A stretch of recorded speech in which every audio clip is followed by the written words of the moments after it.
My name is Stacy Hernandez, and I am 30 years old.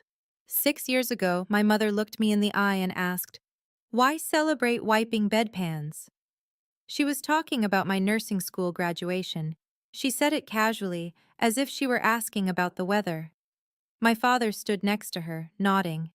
My brother Cameron was in the other room, packing his clubs for a tournament in California. That tournament was on the same day as my graduation. They chose the tournament. I didn't scream. I didn't slam doors. I quietly left their house and made a decision. I would never ask them for anything again. They didn't know that I had just been offered a research position. They didn't know that the bedpan work they mocked would soon save nearly 200 lives.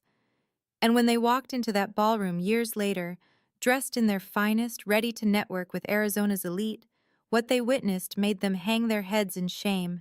This is the story of how I disappeared from their world and built my own. Let me take you back 3 months before that conversation. To understand what happened, you need to understand my family. We lived in North Scottsdale, Arizona. Our house was 4,200 square feet, nestled in a gated community where the monthly HOA fees alone could cover most people's rent. My parents, Victoria and Lawrence Hernandez, had been members of Oak Hills Country Club for 18 years. The membership cost $85,000 annually. That's not a typo. 85,000 for the privilege of playing golf with the right people. My mother, Victoria, was 52 at the time. She had been president of the Oak Hills Women's Committee from 2015 to 2017. She wore Chanel to charity galas and could name-drop judges, CEOs, and state politicians over brunch without breaking stride. My father, Lawrence, was 55. He was a senior partner at a commercial law firm downtown. He played golf every Saturday with clients whose last names appeared on buildings. And then there was Cameron, my older brother, 28 years old in 2019. He worked at our father's law firm, not because he earned it, but because his last name was already on the letterhead. Cameron had been playing golf since he was 12. His handicap was an 8, which apparently meant something impressive to people who cared about that sort of thing. To my parents, Cameron's golf game wasn't just a hobby. It was a networking tool, a status symbol, proof that the Hernandez family belonged. I was 24. I was finishing my Bachelor of Science in Nursing at Arizona State University. I had a 3.92 GPA. I had a $12,000 per year scholarship that covered half my tuition, and I worked 20 hours a week at Phoenix Memorial Hospital as a nurse's aide to cover the rest. I lived in a 480 square foot studio apartment in Tempe, 15 miles from my parents' house. I drove a 2011 Honda Civic with a crack in the windshield. We had family dinners 3 times a month. That was the rule. Every dinner followed the same script. I remember one night in February 2019. We sat at the long oak dining table, 8 seats but only 4 of us. My mother poured wine for herself, my father, and Cameron. I got water. Not because I asked for it, but because no one offered me wine. The conversation began, as it always did, with Cameron. "Cameron, darling," my mother said, cutting into her salmon. "Did you speak with the club pro about your putting? The Andersons will be watching at the tournament. First impressions matter." Cameron nodded. "I've been working on it. Coach thinks I can drop 2 strokes by May." My father leaned forward. "The Andersons' son is a VP at Remington Holdings. If you play well, Lawrence, it could open doors for the firm." I sat at the far end of the table, closest to the kitchen. The chandelier light reflected off their wine glasses. I had a glass of water with a lemon wedge I'd put in myself. I tried. I shouldn't have, but I did. "My graduation is May 18th, I said quietly. The table went silent, for exactly 3 seconds. Then my father turned to Cameron. "What time is your tea time in California?" Cameron didn't even look at me. 9:30 a.m., first round. And just like that, the conversation moved on. That was life in the Hernandez house. I was furniture. But I wasn't the only one who noticed. 2 weeks later, I was scrolling through my mother's iPad. She'd left it open on the kitchen counter when I stopped by to pick up some old textbooks I'd stored in the garage. An email was open. I shouldn't have read it. But I did. The email was from my mother to her friend Vera, another Oak Hills member. Vera, yes, Stacy is finishing up her program. She's still figuring out her path. Cameron, however, is doing wonderfully. State championship next month. We're so proud. I read it twice. Then I took a screenshot. I created a folder on my phone and labeled it Receipts. That email was the first file. I didn't confront my mother. I didn't print it out and leave it on her pillow. I just saved it and left. Because here's what I was learning. My family didn't see me. And if I wanted to survive, I needed to stop expecting them to. Cameron's world was different. His bedroom, well, his suite, took up the entire west wing of the house. Trophies lined the shelves, framed photos of him shaking hands with Arizona state senators, country club presidents, firm partners. His closet had more square footage than my entire apartment. My childhood bedroom? My mother had converted it into a guest room the month I moved into the dorms for my freshman year. When I came home for Thanksgiving in 2018, I walked in and saw a queen-sized bed with decorative pillows and a framed print that said Home Sweet Home. My high school graduation photo, the one that used to hang above my desk, was gone. I stood in the doorway for a long time. Then I took a photo with my phone. I sent it to my Aunt Ruth with the caption, "I guess I don't live here anymore." Ruth called me 10 minutes later. "Stacy, sweetheart, are you okay?" I wasn't, but I said, "I'm fine." "You don't sound fine." "Aunt Ruth, can I ask you something?" "Anything." "When did you realize you didn't need their approval?" There was a pause. Ruth was my father's older sister. She was 68 years old in 2019. She had worked as a head nurse at Phoenix General for 43 years before retiring. My parents barely spoke to her. She'd never married, never had children, and had spent her life in scrubs instead of cocktail dresses. In my mother's world, Ruth was a cautionary tale. In mine, she was the only person who saw me. "Stacy," Ruth said quietly, "I realized it the day I stopped asking them to see me, the day I started seeing myself. I didn't know it then, but that phone call would save my life." While my family obsessed over Cameron's golf swing, I was living a completely different existence. I worked 3 12-hour night shifts per week in the ICU at Phoenix Memorial Hospital. 48 patients per month, 12 beds per unit. 6 of those beds usually had patients on ventilators. I charted vitals, monitored sepsis protocols, caught medication errors before they killed people. No one at home ever asked me about my shifts. Not once. But someone else noticed. Dr. Janet Morrison was the ICU director. She was 62, sharp as a scalpel, and she didn't tolerate mediocrity. One night in March 2019, I was standing at the nurses' station at 2 in the morning. I'd been tracking a patient in bed 12, a 68-year-old man in septic shock. His vitals were borderline, but something felt off. I couldn't explain it. I just knew. I adjusted his IV drip without waiting for the doctor's order. 30 minutes later, his blood pressure stabilized. 2 hours later, Dr. Morrison walked past and stopped. "You changed his protocol," she said. It wasn't a question. "Yes, ma'am." "Why?" "Because he needed it." She looked at me for a long moment. "Come to my office tomorrow before your shift." The next evening, I sat across from Dr. Morrison in her small, windowless office. She slid a piece of paper across the desk.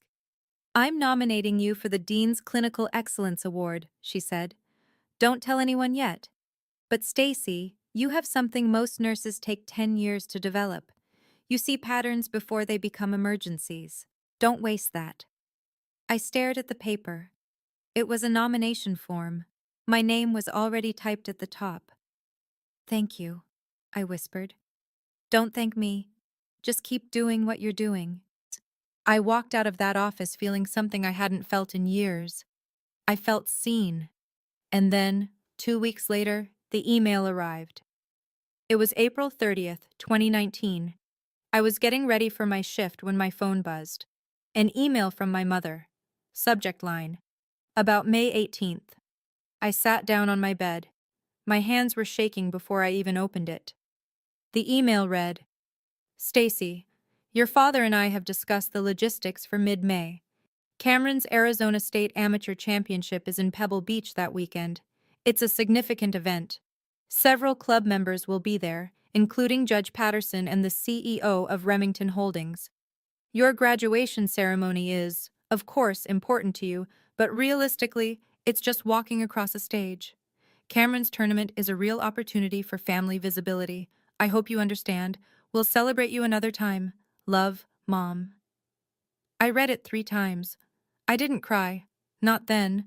I forwarded the email to my receipts folder. Then I texted my Aunt Ruth. Can you come to my graduation? You'll be the only one there.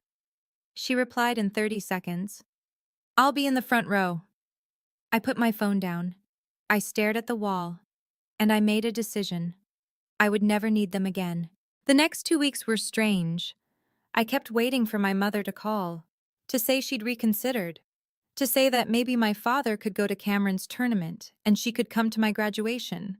Something. She never called.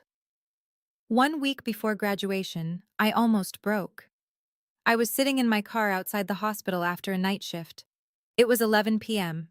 The parking lot was nearly empty. I pulled out my phone and started typing a text to my mother. Mom, my graduation really means a lot to me. Is there any way? I stopped. I stared at the words, then I deleted them. If I had to beg for them to show up, then their presence meant nothing. I put my phone away and drove home. The next day, a message popped up in the family group chat. The chat was called Hernandez Fam. I hadn't muted it yet. I don't know why. Cameron sent a photo of his golf clubs lined up in the garage. The caption read, Ready to crush Pebble Beach. My mother replied immediately, So proud of you, darling. My father sent a screenshot of 3 business-class plane tickets. Booked and ready. Let's do this. Cameron replied, You guys are the best. Love you. I scrolled through the messages. No one had mentioned my graduation, not once. I opened the text box. I started typing. My graduation is tomorrow at 10 a.m.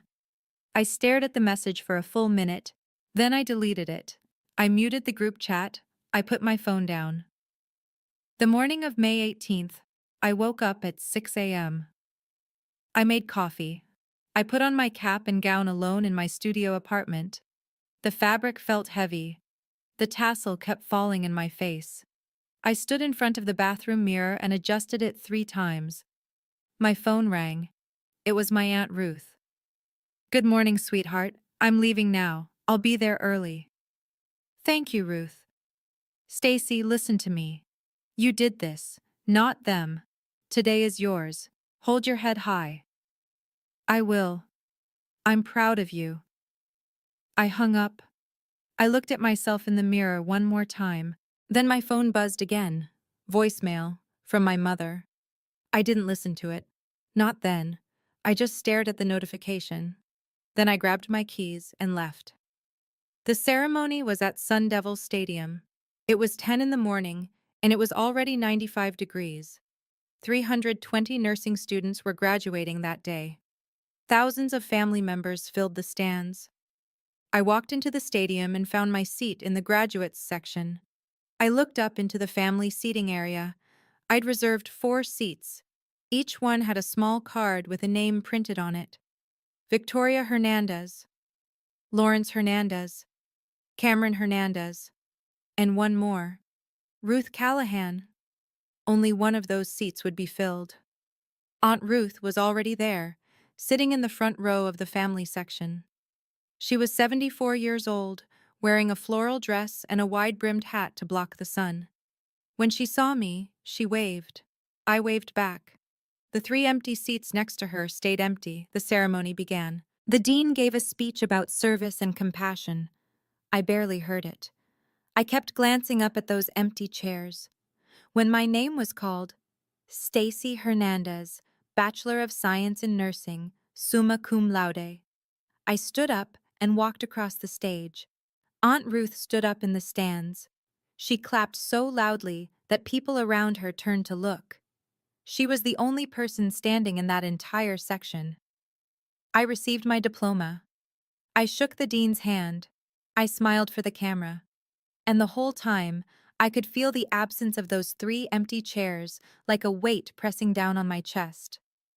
After the ceremony, I walked back to find Aunt Ruth. She was waiting at the edge of the stadium, tears streaming down her face. "I'm so proud of you," she said, pulling me into a hug. "Thank you for being here. Nowhere else I'd rather be." We stood there for a moment. Then my phone buzzed. Instagram notification. I opened it. My mother had posted a photo.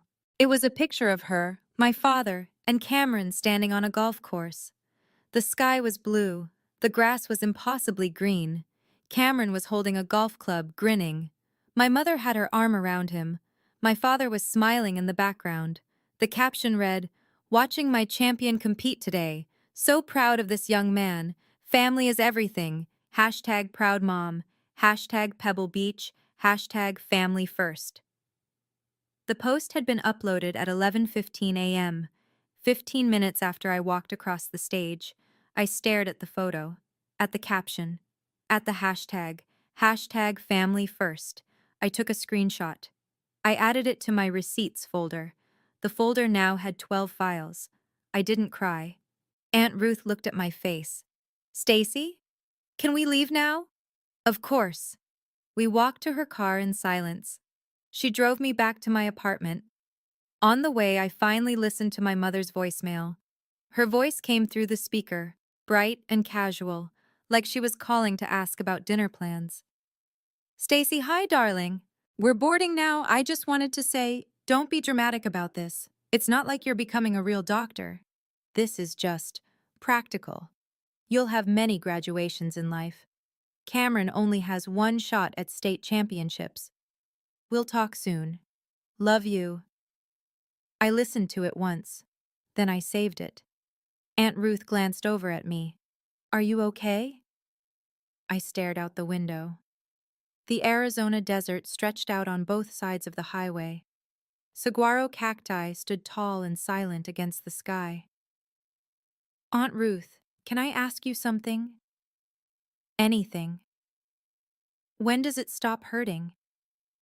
She was quiet for a long time.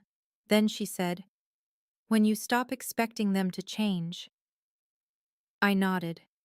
I didn't say anything else. That night, I sat alone in my apartment. I opened my laptop. I looked at the folder labeled Receipts, 12 files, emails, screenshots, voicemails. I didn't open them. I didn't need to. I knew what they said. I closed the folder, then I opened a new one. I named it Phoenix Memorial Research. I started typing. June 3rd, 2019. My first official shift as a full-time ICU nurse at Phoenix Memorial Hospital. 36 hours per week. 12-hour shifts. 3 days on, 4 days off. Starting salary, $58,000 per year. It wasn't much, but it was mine. I walked into the ICU at 6:30 in the morning. The unit had 12 beds. 8 of them were occupied. 4 patients were on ventilators. The air smelled like disinfectant and the faint metallic tang of blood. Monitors beeped in steady rhythm. The lights were fluorescent and harsh. I loved it. My first patient was a 68-year-old man in bed 12. Septic shock, blood pressure unstable. He'd been in the ICU for 4 days.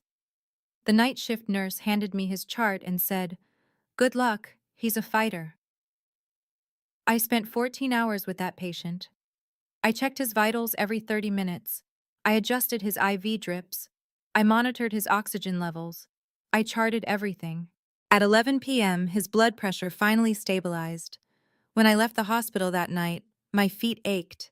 My scrubs smelled like sweat and disinfectant. My hair was falling out of its ponytail. And I felt more alive than I had in months. My coworker, Linda, caught up with me in the parking lot. "Stacy, you okay? You've been here 14 hours straight." "I'm fine," I said. I just like staying busy. Linda gave me a look. Girl, you need to go home and sleep. I will. But I didn't. I went home and opened my laptop. I started documenting the sepsis case from bed 12. I noted the interventions that worked, the ones that didn't, the patterns I was starting to see. At 2 in the morning, Dr. Morrison walked past my station during her rounds. She stopped when she saw me still there. You're still here? I wanted to make sure he stabilized. She looked at me for a long moment. Come to my office tomorrow. We need to talk. The next day, I sat across from Dr. Morrison again. She leaned back in her chair and folded her arms. Stacy, I've been watching you. You chart better than nurses with 10 years of experience. You catch things before they become emergencies. I want you on a project. What kind of project? Sepsis intervention. We're going to track every sepsis case in this ICU for the next 12 months. I want to see if we can reduce intervention time and improve outcomes. You'll lead data collection. I stared at her. Me? You don't miss anything, Stacy. That's rare. If this works, we'll submit the findings to the Journal of Critical Care. Your name will be first author. My name? You'll earn it. I walked out of her office in a daze. That night, I called Aunt Ruth. Ruth, something happened today. Good or bad? Good, I think. Dr. Morrison asked me to lead a research project. Ruth was quiet for a moment. Then she said, Stacy, do you know why I became a nurse? Why? Because I wanted to matter in a way that didn't require anyone's permission. You're doing that now. I smiled. For the first time in weeks, I smiled. Meanwhile, my family was silent. From June to December 2019, my parents called me 3 times. Once on my birthday in July. Once to invite me to Thanksgiving. Once in early December to ask if I was coming home for Christmas. I didn't answer any of the calls. Cameron never called at all. I didn't block their numbers. I just let them ring. Let the voicemails pile up. I didn't listen to them. In late November, my mother sent me an email. Subject line: Thanksgiving. Stacy, we'd love to see you for Thanksgiving. Cameron is bringing his new girlfriend, Sophie. It would mean a lot to have the whole family together. I read the email twice. Then I closed it. I didn't reply. On Thanksgiving Day, I worked a 12-hour shift in the ICU. I ate turkey in the hospital cafeteria with Linda and 2 other nurses. It was the best Thanksgiving I'd had in years. Every 2 weeks, I met Aunt Ruth at a cafe called Cafe Lux in Scottsdale. We'd sit at the same corner table by the window, looking out at Camelback Mountain. Ruth would order a cappuccino. I'd order black coffee, and we'd talk. Not about my parents, not about Cameron, just about life, about nursing, about the patients I was seeing, the research I was doing. One afternoon in October, Ruth looked at me over her coffee cup and said, Stacy, your mother called me last week. I looked up. What did she say? She asked if you were okay. I told her you were thriving. What did she say to that? Nothing. She just hung up. I nodded slowly. I wasn't surprised. Ruth reached across the table and put her hand over mine. You know what the hardest part is? Not that they don't see you. It's that they don't want to see you. I know. But you're building something they can't touch. And that's power, Stacy. Real power. By December 2019, the Sepsis Protocol Project was showing results. In 6 months, we'd tracked 48 cases. Average intervention time had dropped from 4.2 hours to 2.1 hours. Dr. Morrison presented the preliminary data at a hospital-wide meeting in front of 40 physicians and nurses. She stood at the front of the conference room with a PowerPoint slide showing our numbers. This data, she said, represents a potential 35% reduction in sepsis mortality, and it was driven by a nurse who graduated 6 months ago. Everyone in the room turned to look at me. I was sitting in the back row, wearing scrubs, my hair in a messy bun. A few doctors nodded. One of them, a cardiologist named Dr. Ellis, walked up to me after the meeting. "Stacy Hernandez?" "Yes, sir. I'll be watching your career." I drove home that night and called Aunt Ruth. "Ruth, I think I just found my family." "What do you mean?" "The people at the hospital. They see me, they see what I'm doing." Ruth's voice was soft. "Then that's your family, sweetheart. Blood doesn't make family. Seeing does." I hung up the phone and sat in my apartment. I looked around at the small space, 480 square feet, a futon, a desk, a kitchen the size of a closet. It was mine, and for the first time in my life, that was enough. March 2020. COVID-19 hit Phoenix. I'll never forget the first week. The ICU went from 12 beds to 24, then 36. We converted 2 entire floors into COVID units. Patients came in faster than we could chart them. Ventilators ran 24 hours a day. The sound of alarms was constant. I volunteered for the COVID ICU, 60 hours per week, sometimes 70. I wore full PPE for 12-hour shifts: gown, gloves, N95 mask, face shield.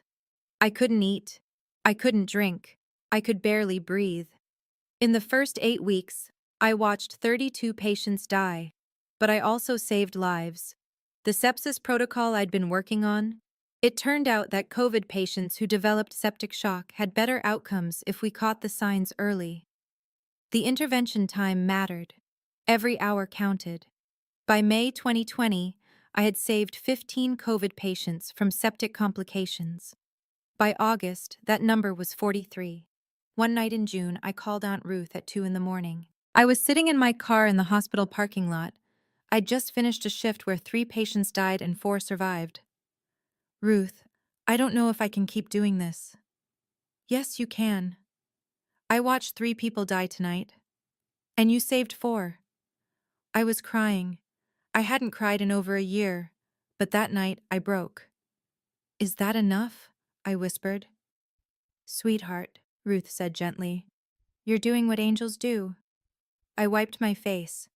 I took a breath. I went back inside and started my next shift. By the end of 2020, I had saved 78 lives. February 2021. The Journal of Critical Care published our sepsis study. The title was Early Sepsis Intervention Protocol in ICU Settings, a 12-month prospective study.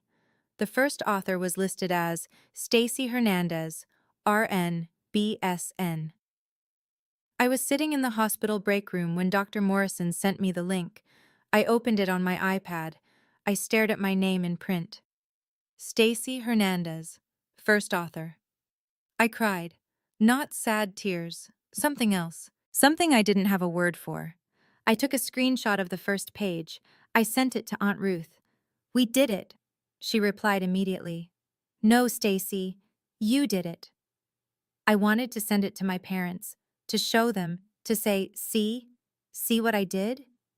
But I didn't, because I realized something in that moment. I didn't need them to see it. I already knew what I'd done. From 2020 to 2023, my parents didn't contact me once. Not during the pandemic, not after the publication, not ever. I checked my mother's Instagram occasionally, not because I missed her, just because I was curious. In 2021, she posted a photo of Cameron's engagement. He was on one knee in front of a woman named Sophie. The caption read, "Our boy is getting married, so proud." In 2022, they took a family vacation to Turks and Caicos. There were photos of my parents, Cameron, and Sophie on a yacht. Everyone was smiling. No one mentioned me. In 2023, Cameron made partner at the law firm. My mother posted a photo of him in front of the office with a plaque that read, "Hernandez and Associates." The caption, "Partner at 32. We always knew he'd make it. #proud parents." I wasn't in any of the photos. I closed Instagram. I didn't unfriend them. I didn't block them. I just let them exist in the background like ghosts. June 2022. I was promoted to Senior Clinical Nurse Specialist at Phoenix Memorial Hospital. I was 28 years old, the youngest person in the hospital's history to hold that title. My salary jumped to $78,000 per year. My role expanded. I wasn't just working in the ICU anymore. I was training new nurses. I was consulting on sepsis protocols across multiple departments. The hospital held a small ceremony.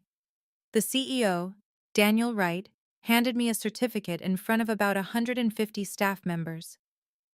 "Stacy," he said, shaking my hand, "in 3 years, you've changed how we practice medicine here. That's not common." The room applauded. I looked out into the audience. Aunt Ruth was sitting in the front row, right in the family section. The 4 seats next to her were empty. After the ceremony, my coworker Linda came up to me. "Stacy, where's your family?" I smiled and turned to Aunt Ruth. "You're looking at her." October 2023. I was invited to present at the National Nurses Conference in San Diego. 800 nurses attended. I stood on a stage in the San Diego Convention Center and presented my sepsis research. The slide behind me read, 189 lives saved. That was the number. Not an estimate, not a guess. 189 documented cases where early sepsis intervention had saved a life. I finished my presentation, and the room gave me a standing ovation. It lasted 4 minutes.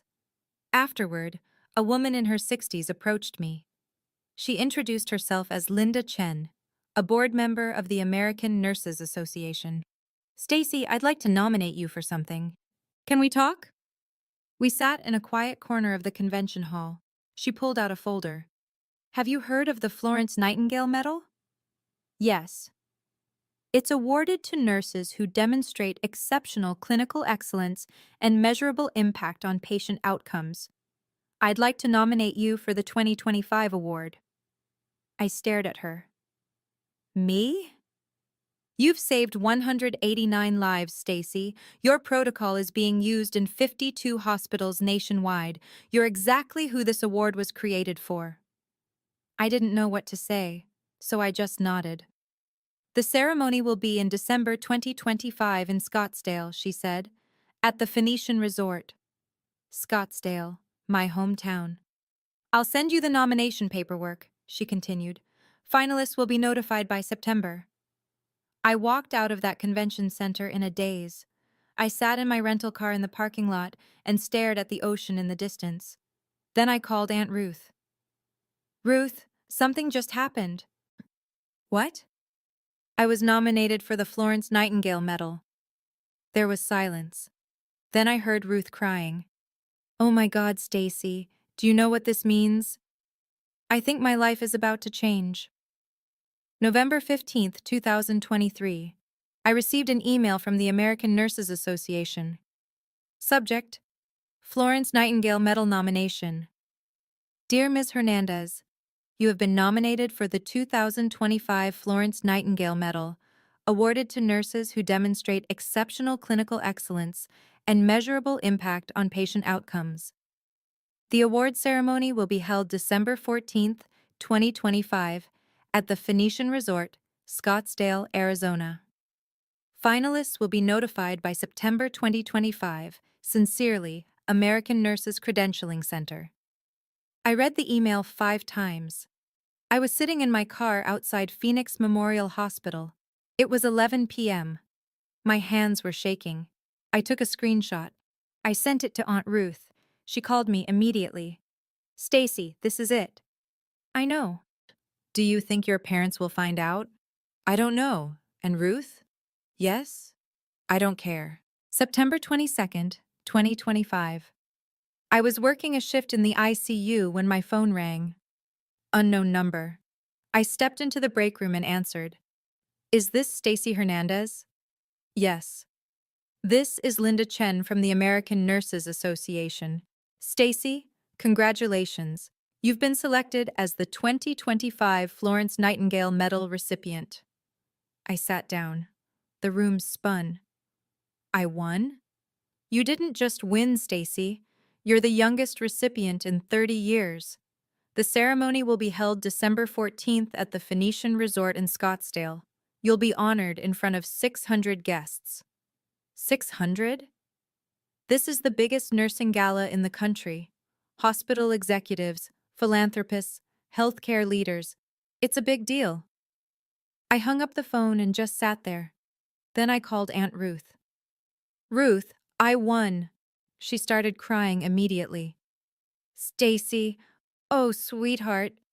The ceremony is December 14th, at the Phoenician. That's in Scottsdale. I know. There was a pause. Then Ruth said, What about your parents? What about them? They live in Scottsdale. I know, but this isn't about them, Ruth. This is about me. And I want you there. You're my +1. I wouldn't miss it for the world. 2 weeks later, in early October, I received an email from the ANA with details about the gala. At the bottom of the email was a list of sponsors. I scrolled through it casually, and then I stopped. Platinum sponsor, $50,000. Hernandez and Associates, legal counsel. Cameron Hernandez. Partner. I stared at the screen. Cameron's law firm was sponsoring the gala, which meant my parents would be invited as VIP guests. I took a screenshot. I sent it to Aunt Ruth. Cameron's firm is sponsoring the event. They'll be there. She called me immediately. Do they know you're the honoree? No, the honoree isn't announced publicly until the event. So they'll just think it's a networking event. Exactly. Ruth was quiet. Then she said, Poetic justice. Maybe. Are you going to tell them? I thought about it. For a long time. No, I finally said. I'm not. November 2025. Somewhere in North Scottsdale, my mother received a formal invitation to the gala. I didn't know this at the time, but I found out later. The invitation was engraved on heavy cardstock. It read, You are cordially invited to the 2025 Florence Nightingale Medal Gala. December 14th, 2025. The Phoenician Resort, Scottsdale, Arizona. Black tie event. Honoring excellence in nursing. My mother showed it to my father over breakfast. This looks like a good event, she said. Healthcare executives will be there. Good for Cameron's firm. My father nodded.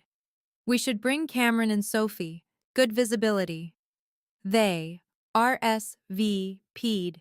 Yes. They had no idea who was being honored. December 10th, 2025. 4 days before the gala. I was sitting on my couch when my phone buzzed. A text from an unknown number. I opened it. Hi Stacy, this is Mom. We'll be in Scottsdale December 14th for a work event at the Phoenician. Would love to see you for coffee if you're free. It's been too long. Love, Mom. I read it 3 times. She didn't know. She had no idea. I took a screenshot. I sent it to Aunt Ruth. She has no idea. Ruth replied, Do you think you'll see her? I stared at the text for a long time. Then I replied to Ruth, Yes, but not the way she thinks. I didn't reply to my mother's text. I just let it sit there, unread, unanswered. December 13th, 2025, 1 day before the gala. I tried on my dress. It was midnight blue, floor length, with a fitted bodice. I'd bought it 2 months earlier. I stood in front of my bedroom mirror and looked at myself. I wasn't the 24-year-old girl who graduated alone anymore. I was 30. I had saved 189 lives. My research was published. My protocol was used in 52 hospitals. I didn't need them to see me, but tomorrow they would. I practiced my speech in the mirror. Good evening. My name is Stacy Hernandez. 6 years ago, I graduated from nursing school alone. I stopped. I shook my head. No, that's not how I would start. I would start with the patients, because that's what mattered. I called Aunt Ruth. Are you ready for tomorrow? I've been ready for 6 years. December 14th, 2025, 6 p.m. Aunt Ruth and I arrived at the Phoenician Resort. The ballroom was massive. 80 round tables draped in white linens. A stage at the front with a backdrop that read, Florence Nightingale Medal 2025. Crystal chandeliers hung from the ceiling. 600 guests in black tie attire. I wore my midnight blue dress. Aunt Ruth wore a formal navy gown. We walked in together. A woman at the entrance checked our names. Ms. Hernandez, you're at table 1, the honoree table. Table 1 was directly in front of the stage. I scanned the room. I found table 12, the VIP sponsor section. 4 place cards sat on the table. Mr. Lawrence Hernandez, Mrs. Victoria Hernandez, Mr. Cameron Hernandez, Mrs. Sophie Hernandez. They weren't there yet. Ruth and I sat down at table 1. She reached over and squeezed my hand. How are you feeling? I don't know yet. At 6:45, I saw them walk in. My mother was wearing a black Chanel gown. My father wore a tuxedo. Cameron was in a dark suit, and Sophie, who I'd never met, wore a silver dress. They looked exactly like I remembered, polished, perfect, confident. They walked to table 12 and sat down. My mother immediately started scanning the room, looking for people to network with. She didn't look at table 1. She didn't see me. At 7:15, the lights dimmed. A woman walked onto the stage. It was Linda Chen, the ANA board member who had nominated me. Good evening, everyone, she said into the microphone. Thank you all for being here tonight. We gather to honor a nurse whose work has redefined critical care in America. The room went quiet. Over the past 6 years, Linda continued, this nurse has developed a sepsis intervention protocol that has been adopted by 52 hospitals nationwide. Her work has saved an estimated 189 lives. The screen behind her lit up. A slideshow began. Photos of hospital rooms. Blurred faces of patients. Quotes appeared on the screen. She saved my father. She didn't give up on me. She saw what the doctors missed. I glanced at table 12. My mother was smiling politely, sipping champagne. My father was leaning back in his chair. Cameron was checking his phone. They had no idea. At 7:25, Linda stepped forward again.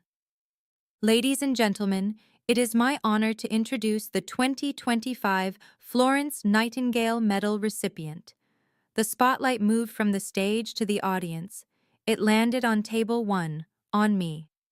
Please welcome Stacy Hernandez. The room erupted in applause. I stood up slowly. The camera zoomed in on my face. The screen behind the stage, 40 feet wide, showed me in real time. I looked at table 12. My mother's champagne glass slipped from her hand.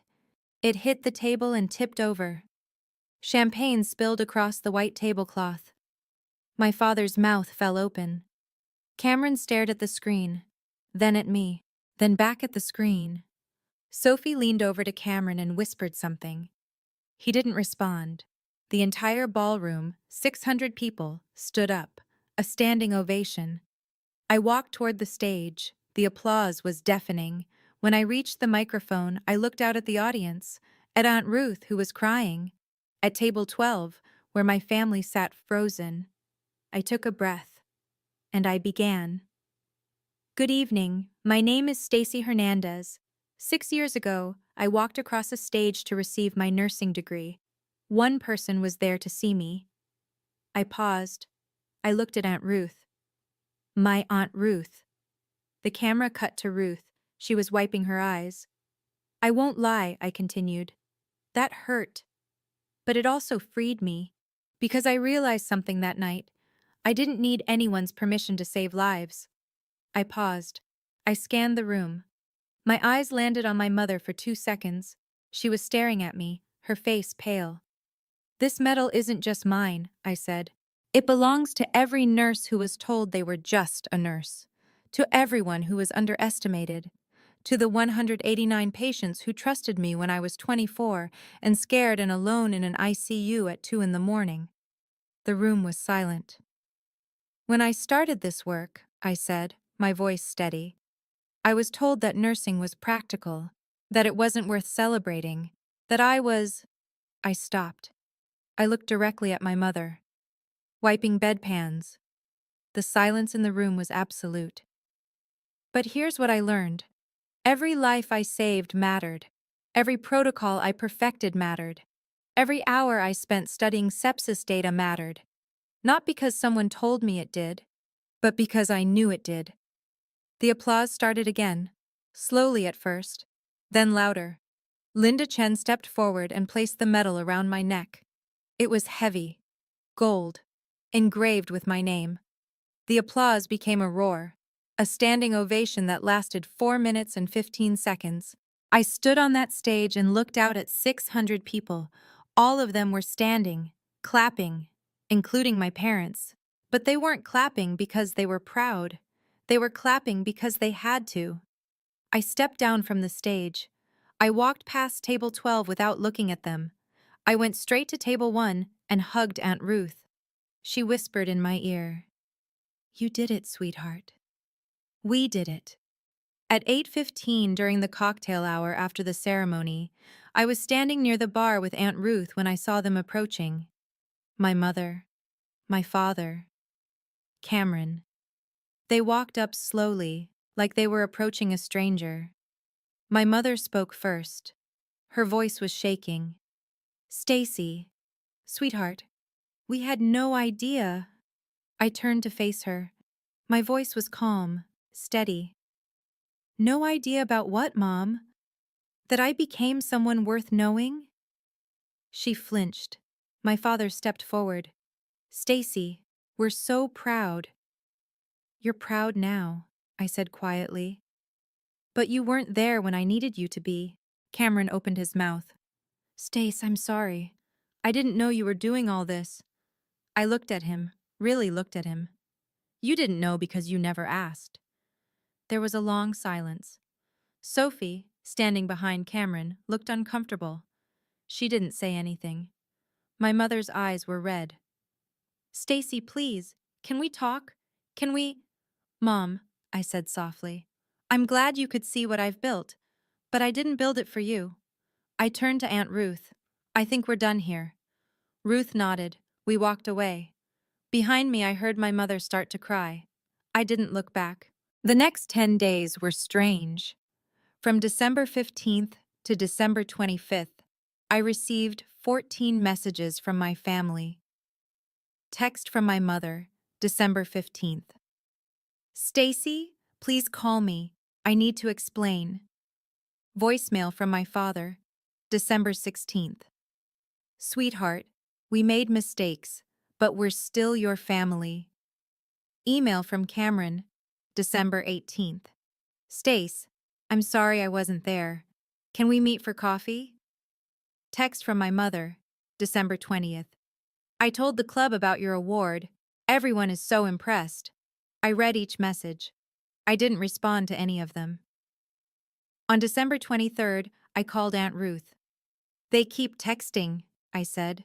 "What should I say? What do you want to say?" I thought about it for a long time. I want to tell them the truth. Then tell them. On December 26th, I sat down at my laptop and wrote one email. I addressed it to all 3 of them. Subject: boundaries. "Mom, Dad, Cameron, I received your messages. I appreciate the apologies. But I need you to understand. I don't need your pride now. I needed your presence then. I've built a life I'm proud of, not despite you, but without you. That's not anger, that's just truth. I'm open to occasional contact, but I won't pretend the past didn't happen. If you want to be part of my life going forward, it will be on my terms. And it will take time. Respectfully, Stacy." I hit send. 10 minutes later, my mother replied, "I understand. I'll wait." I read her response. I didn't reply. I closed my laptop. For the first time in 6 years, I felt free. On January 5th, 2026, I opened my laptop and navigated to the folder labeled Receipts. 18 files, emails, screenshots, voicemails. Instagram posts. I looked at them for a long time. Then I selected all of them. I clicked delete. A confirmation box appeared. Are you sure you want to delete receipts? I paused for 10 seconds. Then I clicked yes. The folder disappeared. I called Aunt Ruth. You deleted it? She asked. I don't need evidence anymore, I said. I have my life. In early January 2026, I received a job offer.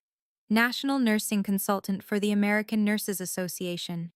Salary, $95,000 per year. The job involved traveling to hospitals across the country to train nurses on sepsis protocols. I would be helping save lives on a national scale. I accepted the offer immediately. My first assignment was in Seattle. 80 nurses, 3-day training session. I packed my suitcase. I looked around my apartment. I looked at the medal on my shelf. Then I texted Aunt Ruth. I'm going to Seattle next week, first training session. She replied, Look at you, changing the world. In mid-February, Aunt Ruth and I drove to Camelback Mountain. It was a tradition we'd started years ago.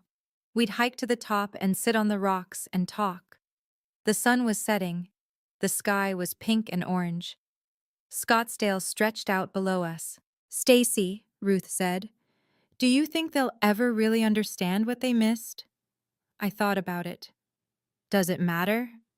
No, she said. I guess it doesn't. We sat in silence for a while. Then Ruth said, You spent 6 years proving you didn't need them. Now you get to spend the rest of your life knowing it. I looked out at the desert, at the city, at the life I'd built. I used to climb this mountain, I said, and wonder when I'd feel like I belonged. Now I know I belonged all along, just not to them. Ruth put her arm around me. You found your people, Stacy. I did. In early March, I received a text from my mother. Stacy, I saw your name in the Journal of Nursing. I'm reading your work now. I'm trying to understand. I love you. I read the message 3 times. I didn't reply immediately. I let it sit there for 3 days. Then, finally, I wrote back. Thank you, Mom. I appreciate that you're trying. It wasn't forgiveness. It wasn't reconciliation. It was just acknowledgement. And that was enough, for now. On a quiet Sunday afternoon in late March, I sat in my apartment. I looked at the medal on my shelf. I thought about the last 6 years, the nights I worked alone in the ICU, the patients I saved, the research I published, the award I won, the ballroom, the standing ovation, my mother's face when she realized who I'd become. And I realized something. I didn't need them to see me anymore, because I'd already seen myself. I thought about what I would say if someone asked me, was it worth it? And the answer was simple. Yes, because I chose myself. I chose my patients. I chose the people who saw me, like Aunt Ruth, like Dr. Morrison, like the 80 nurses I'd be training next week in Seattle. I chose the life I wanted, and that choice saved me. Before we wrap up, I want to say something. If this story resonated with you, if you've ever felt invisible in your own family, or if you've ever had to build something beautiful out of nothing, leave a comment below. I'd love to hear your story. And if you haven't already, subscribe to this channel. Because I'm not done telling stories like this. Stories about people who chose themselves, who built lives worth living, who walked away from people who couldn't see them and found people who could. There's power in that. Real power. They say you can't choose your family. But I did. I chose the patients who trusted me. I chose the colleagues who saw me. I chose the aunt who never left. That's my family. And I'm finally home.